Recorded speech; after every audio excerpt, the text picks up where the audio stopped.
നമ്മൾ ഒരുമിച്ച് ഈ ആരാധനയിൽ പങ്കെടുക്കുമ്പോൾ നമ്മുടെ ജീവിതം ദൈവത്താൽ ഓരോ ദിവസവും അനുഗ്രഹിക്കപ്പെട്ടുകൊണ്ടിരിക്കുകയാണ്. നമ്മുടെ ജീവിതം ദൈവം ഏറ്റെടുത്ത് നമ്മുടെ ജീവിതത്തെ കുറെ കൂടി നന്മകൾ കൊണ്ടും സന്തോഷം കൊണ്ടും സമാധാനം കൊണ്ടും സ്വസ്ഥത കൊണ്ടും നിറയ്ക്കുന്ന സമയം കൂടിയാണ്. ഇന്ന് നമ്മൾ കേട്ടൊരു വിഷയം അവിടുന്ന് നിന്നെ ഉന്നതനാക്കും എന്നാണ്. എല്ലാ വിജയങ്ങളുടെയും പിന്നിൽ കാരണങ്ങളുണ്ട്. ആരും ചുമ്മാ വിജയിച്ചു പോകുന്നതല്ല. എല്ലാ പരാജയങ്ങളുടെ പുറകിലും കാരണമുണ്ട്. എന്തിനു പറയണം, ഒരു പനി വരുന്നതിൻ്റെ പിന്നിലും എന്ത് കാര്യം, ഒരു അസ്വസ്ഥത ഉണ്ടായാലും പറയില്ലേ, തണുത്ത വെള്ളം കുടിച്ചിട്ടാണ്, ഇന്നലെ ഞാൻ ആ മഴ നനഞ്ഞുകൊണ്ടാണ്. എല്ലാത്തിനും എന്തൊക്കെയോ കാരണമുണ്ട്. അങ്ങനെയാണെങ്കിൽ ഒരാൾ ദൈവസന്നിധിയിൽ സർവശക്തനായ ദൈവത്താൽ ഒരാൾ അനുഗ്രഹിക്കപ്പെടുന്നതിനും പിന്നിൽ കാരണമുണ്ട്. ദൈവം നിന്നെ ഉന്നതനാക്കണമെങ്കിൽ പെറുപിറുത്തോണ്ടും വിമർശിച്ചുകൊണ്ടും കളിയാക്കിക്കൊണ്ടും ട്രോളിറക്കിക്കൊണ്ടും ഇരുന്നാൽ നീ ദൈവത്താൽ അനുഗ്രഹിക്കപ്പെടില്ല. ദൈവത്താൽ അനുഗ്രഹിക്കപ്പെടണമെങ്കിൽ ദൈവത്തെയും ദൈവീക കാര്യങ്ങളെയും ദൈവവചനത്തെയും ബഹുമാനിക്കണം, സ്നേഹിക്കണം, സ്വീകരിക്കണം, വിശ്വസിക്കണം, അനുസരിക്കണം. അപ്പോൾ ദൈവം നിന്നെ ഉന്നതനാക്കും. ഇതെൻ്റെ കണ്ടുപിടുത്തമല്ല, ഇത് ദൈവവചനത്തിൽ എഴുതിയിട്ടുണ്ട്. ഇന്ന് നമ്മൾ പ്രസംഗത്തിൽ അത് കേട്ടു. അതാണ് നിയമാവർത്തനം 28:1. നിന്റെ ദൈവമായ കർത്താവിൻ്റെ വാക്ക് നീ കേൾക്കണം. ഇന്നു ഞാൻ നിനക്ക് നൽകുന്ന കൽപ്പനകൾ സൂക്ഷ്മമായി പാലിക്കണം.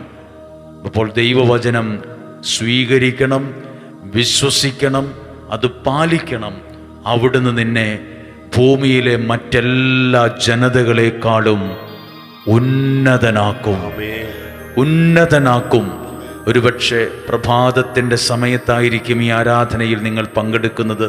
ദിവസത്തിൻ്റെ ഏത് സമയത്തായാലും നിങ്ങളുടെ ഹൃദയ പലകയിൽ വലിയ അക്ഷരത്തിൽ മാഞ്ഞു പോകാത്ത വിധത്തിൽ എഴുതിയിട്. ദൈവത്തിന് നിന്നെ ഉന്നതനാക്കാൻ പദ്ധതിയുണ്ട്. പക്ഷേ അതിൻ്റെ പിന്നിലെ കാരണം ദൈവത്തിൻ്റെ വചനം നീ വിശ്വസിക്കണം, ദൈവത്തെ നീ ആരാധിക്കണം, ദൈവത്തെ നീ ബഹുമാനിക്കണം, ദൈവത്തെ സ്വീകരിക്കണം. അപ്പോൾ ദൈവം നിന്നെ ഉന്നതനാക്കും. അങ്ങനെയെങ്കിൽ നമ്മുടെ ജീവിതത്തെ ഒന്ന് സമർപ്പിച്ച് ഈ വചനത്തിലേക്ക്, ഈ ദിവ്യകാരുണ്യത്തിലേക്ക് ജീവിതത്തെ സമർപ്പിച്ചുകൊണ്ട് നിങ്ങൾ പാടണം, പ്രാർത്ഥിക്കണം. പാടുകയും പ്രാർത്ഥിക്കുകയും ചെയ്യുമ്പോൾ ദൈവം നമ്മുടെ ജീവിതത്തെ അനുഗ്രഹിക്കാൻ തുടങ്ങും. ദൈവം നമ്മുടെ ജീവിതത്തെ ഏറ്റെടുക്കാൻ തുടങ്ങും. ദൈവത്തിൻ്റെ സഹായം നമുക്ക് ലഭിക്കാൻ തുടങ്ങും. പ്രിയപ്പെട്ടവരെ, ഈ വചനം വായിക്കുമ്പോൾ എഴുതിയിട്ടുണ്ട്, സൂക്ഷ്മമായി പാലിക്കണമെന്ന്. സൂക്ഷ്മത വേണമെന്നാണ് പറയുന്നത്. അപ്പോൾ അത് നിസ്സാരമായി കാണാൻ പറ്റുന്നൊരു കാര്യമല്ല. സൂക്ഷ്മത വേണം, ശ്രദ്ധ വേണം, വില കൊടുക്കണം. വിലയുള്ളതിന് വില കൽപ്പിക്കണം. ഇന്ന് നമ്മൾ ജീവിക്കുന്ന ഈ ലോകത്ത് വിലയില്ലാത്തതിന് വില കൽപ്പിക്കുകയും വിലയുള്ളതിന് വില കൽപ്പിക്കാതിരിക്കുകയും ചെയ്യുന്ന ലോകത്ത് ആണ് ജീവിച്ചു കൊണ്ടിരിക്കുന്നത്. വിലയുള്ളതിന് വില കൽപ്പിക്കണം. അപ്പോഴേ ജീവിതത്തിന് ഒരർത്ഥം ഉണ്ടാവുള്ളൂ, ജീവിതത്തിന് വിലയുണ്ടാകത്തുള്ളൂ, നമ്മുടെ ജീവിതം അനുഗ്രഹിക്കപ്പെടത്തുള്ളൂ. വിലയുള്ളതിന് വില കൽപ്പിക്കണം. ഇപ്പോൾ നിങ്ങൾ ആരാധനയിൽ ലോകത്തെ സൃഷ്ടിച്ചവൻ, ലോകത്തെ പരിപാലിക്കുന്ന ദൈവത്തിൻ്റെ മുമ്പിലായിരിക്കുന്നത്. ഈ ആരാധനയ്ക്ക് വില കൽപ്പിക്കണം, ഈ പ്രാർത്ഥനയ്ക്ക് വില കൽപ്പിക്കണം, ഈ സ്തുതി ആരാധനയ്ക്ക് വില കൽപ്പിക്കണം. സൂക്ഷ്മതയോടെ അത് പാലിക്കണമെന്ന് പറയുന്നത് പോലെ വില കൽപ്പിക്കുമ്പോൾ, വിലയുള്ളതിന് വില കൽപ്പിക്കുമ്പോൾ നിന്റെ ജീവിതം വിലയുള്ളതായി മാറും. നിന്റെ വാക്കുകൾക്ക് വിലയുണ്ടാകും, നിന്റെ സാന്നിധ്യത്തിന് വിലയുണ്ടാകും. നീ ഒരു അനുഗ്രഹമായി അങ്ങ് മാറും. പ്രിയപ്പെട്ട ഈ ആരാധനയിൽ പങ്കെടുക്കുമ്പോൾ നിങ്ങൾ ചിന്തിക്കുന്നു ദൈവം നിങ്ങൾക്കൊരു അനുഗ്രഹം മാത്രമേ തരുവുള്ളെന്ന്. അല്ല, ഒരനുഗ്രഹം മാത്രമല്ല, നിങ്ങളെന്ന വ്യക്തിയെ ഒരനുഗ്രഹമാക്കി മാറ്റുകയും ചെയ്യും. ഒരനുഗ്രഹം എനിക്ക് തരുന്നു, ഞാനത് സ്വീകരിക്കുന്നു, അത്രയല്ല. അനുഗ്രഹം പ്രാർത്ഥിക്കുന്ന നിന്നെ ഒരനുഗ്രഹമാക്കി മാറ്റും. അതാണ് അബ്രാഹത്തോട് ദൈവം പറഞ്ഞത്, ഞാൻ നിന്നെ അനുഗ്രഹിക്കും, അങ്ങനെ നീ ഒരു അനുഗ്രഹമായിരിക്കും. ഒരനുഗ്രഹം നിനക്കിരിക്കട്ടെ എന്ന് മാത്രമല്ല, നീ തന്നെ ഒരനുഗ്രഹമായി മാറും.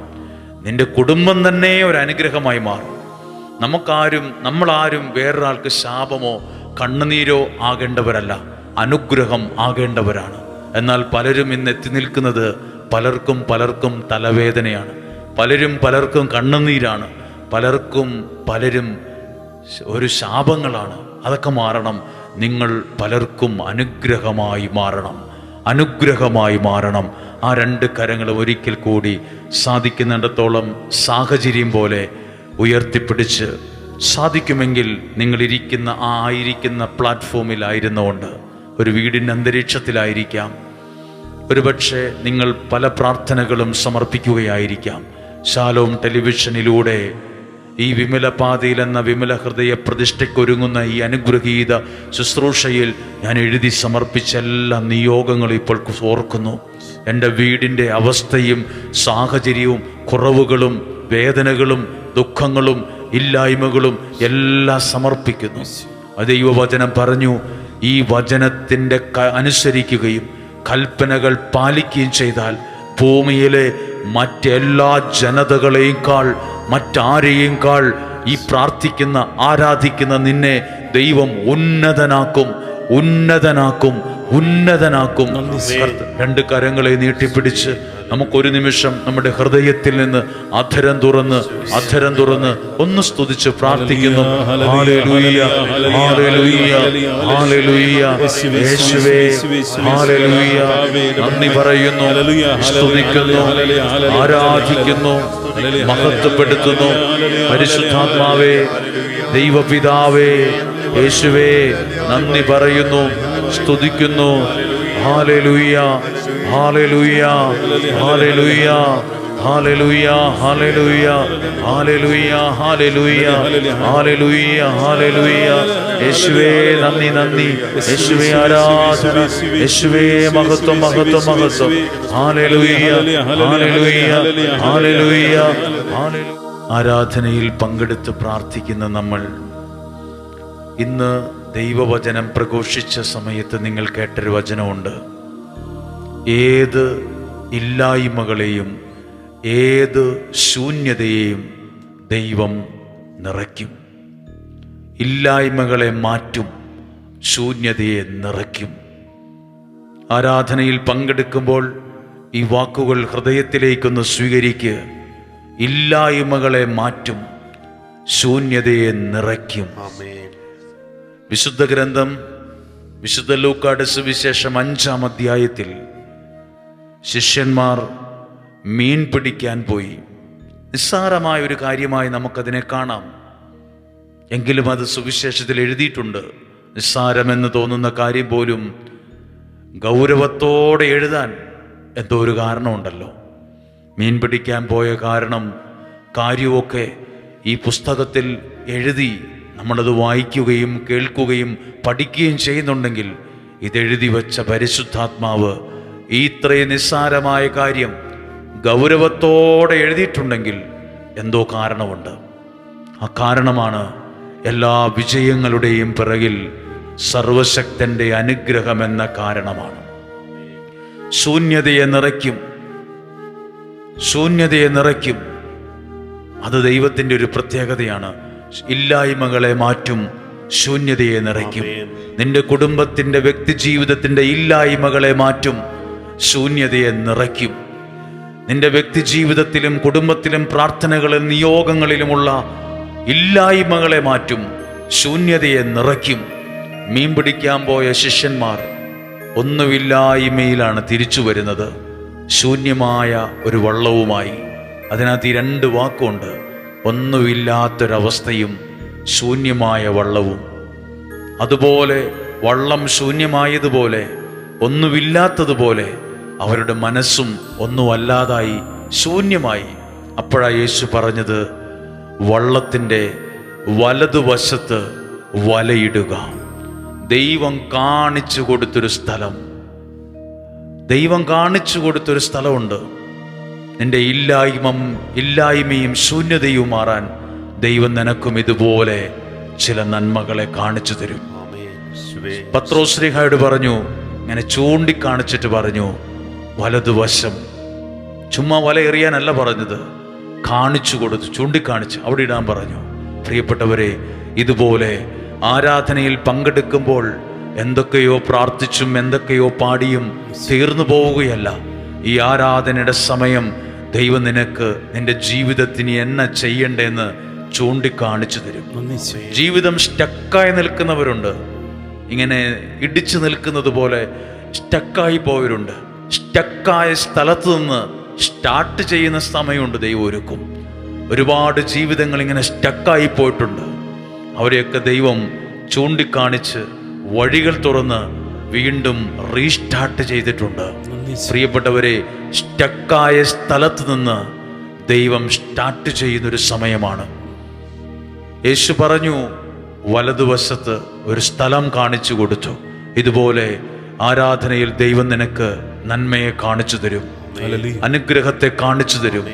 നീ എങ്ങോട്ടാ പോകണ്ടേന്ന്, എന്താ പഠിക്കേണ്ടത്, എവിടെ എന്താ ചെയ്യേണ്ടത്, ഈ ലോൺ എടുക്കണോ, ഇത് പഠിക്കണോ, ഈ ജോലിക്ക് പോകണോ, ഈ യാത്ര ചെയ്യണോ, ഈ സ്ഥലം വിൽക്കണോ, ഈ വീട് പുതുക്കി പണിയണോ, ഈ കല്യാണം നടത്തണോ, ദൈവം ചൂണ്ടിക്കാണിച്ചു തരും. വേണോ വേണ്ടയോ എന്ന് കാണിച്ചു തന്നപ്പോൾ പത്രോസ് ശ്ലീഹ പറഞ്ഞു, ഇന്നലെ രാത്രി മുഴുവൻ ഇവിടെ എല്ലാം ഞാൻ അധ്വാനിച്ചതാണ്, ഒന്നും കിട്ടിയിട്ടില്ല.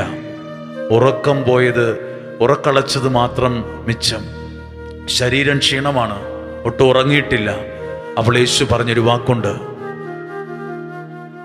വലതുവശത്ത് വലയിടുക. പത്രോസ് ശ്ലീഹ പറഞ്ഞൊരു മറുപടിയുണ്ട്, നിന്റെ വാക്കനുസരിച്ച് ഞാൻ വലയിറക്കാം. അതൊരു ഭയങ്കര പ്രഖ്യാപനമാണ്. വല മടക്കി വെച്ചു, ഒന്നും കിട്ടിയിട്ടില്ല, തിരിച്ചു പോവുകയാണ്. ഇനി നാളെ ഒരു സമയത്ത് നോക്കാം, കിട്ടുവാണെ കിട്ടട്ടെ എന്ന രീതി തിരിച്ചു വരുമ്പം അവിടെ ദൈവം ഇടപെടുന്ന കണ്ടോ? പ്രിയപ്പെട്ടവർ, നമ്മളൊക്കെ ചിലർ മനസ്സുമടുത്ത് തിരിച്ചു പോകുന്നവരാണ്. പ്രാർത്ഥിച്ചിട്ട് കാര്യമില്ല, ആരാധിച്ചിട്ട് കാര്യമില്ല, ഇതൊക്കെ വെറുതെയാണ്. മനസ്സുമടുത്തവരുണ്ട്, ഇനി ഞാൻ പ്രാർത്ഥിക്കുന്നില്ല, ഇനി ഞാൻ ഉപവസിക്കുന്നില്ല, ഇനി ഞാൻ ആരാധിക്കുന്നില്ല, എൻ്റെ പ്രാർത്ഥന ദൈവം കേൾക്കത്തില്ല. മനസ്സുപടുത്ത് തിരിച്ചു വരുമ്പോഴായിരിക്കും ദൈവം നിന്നോട് ഇടപെടുന്നത്. ഇന്ന് ദൈവം ഇടപെടുന്ന ദിവസമാണ്. ഇന്ന് ദൈവം നിന്നോട് സംസാരിക്കുന്ന ദിവസമാണ്. ഇന്ന് നിനക്ക് ചില നന്മകൾ ദൈവം ചൂണ്ടിക്കാണിച്ചു തരുന്ന സമയമാണ്. പത്രോസ് ശ്ലീഹ ഒരു പ്രഖ്യാപനം നടത്തി. ആ ഇല്ലായ്മയും ശൂന്യതയുടെയും നടുവിൽ പറഞ്ഞൊരു വാക്കുണ്ട്, നിന്റെ വാക്ക് ഞാൻ അനുസരിക്കാം, നിന്റെ വാക്ക് ഞാൻ അനുസരിക്കാം. ആ വാക്കിൽ വലയെടുത്തെറിഞ്ഞപ്പോൾ ഇഷ്ടം പോലെ മത്സ്യത്തെ കിട്ടി. ആ വാക്കിന്റെ മുമ്പിൽ രണ്ട് കാര്യങ്ങൾ സംഭവിച്ചു. ഇല്ലായ്മകൾ മാറി, ശൂന്യത നിറഞ്ഞു. ശൂന്യമായ വള്ളം മുഴുവൻ മത്സ്യങ്ങളെ കൊണ്ട്, പിടയ്ക്കുന്ന മത്സ്യങ്ങളെ കൊണ്ട് നിറഞ്ഞു. ദൈവത്തിൻ്റെ വാക്കനുസരിച്ചപ്പോൾ ഇല്ലായ്മകൾ മാറി, ശൂന്യത മാറി. ജീവിതത്തിലും ഇങ്ങനെയാണ്. നിങ്ങളിപ്പോൾ ആരാധിച്ചു കൊണ്ടിരിക്കുന്ന വീട്, നിങ്ങളുടെ ജീവിതത്തിൻ്റെ സാഹചര്യങ്ങൾ എല്ലാം ദൈവകരങ്ങളിലേക്ക് കൊടുത്ത് പ്രാർത്ഥിച്ചു കൊണ്ടിരിക്കുമ്പോൾ, പാടുമ്പോൾ, ദൈവത്തെ ആരാധിക്കുമ്പോൾ ഇല്ലായ്മകൾ മാറും, ശൂന്യത നിറയും. ഇല്ലായ്മകൾ മാറും, ശൂന്യത നിറയും. ഈ ദൈവത്തിൻ്റെ നാമത്തിൽ ഈ അത്ഭുതങ്ങൾ സംഭവിക്കും. ഈ യേശുവിൻ്റെ നാമത്തിൽ നിങ്ങളുടെ ഭവനത്തിൽ ഇല്ലായ്മകളെ മാറും, ഇല്ലായ്മകൾ മാറും, ശൂന്യതകൾ നിറയും. ദൈവത്തിൻ്റെ പരിശുദ്ധാത്മാവ് ഇടപെടും. അങ്ങനെയെങ്കിൽ ഇപ്പോൾ പാട്ടുകാരനോട് ചേർന്ന് പാടുകയാണ്, ശൂന്യത നിറയും.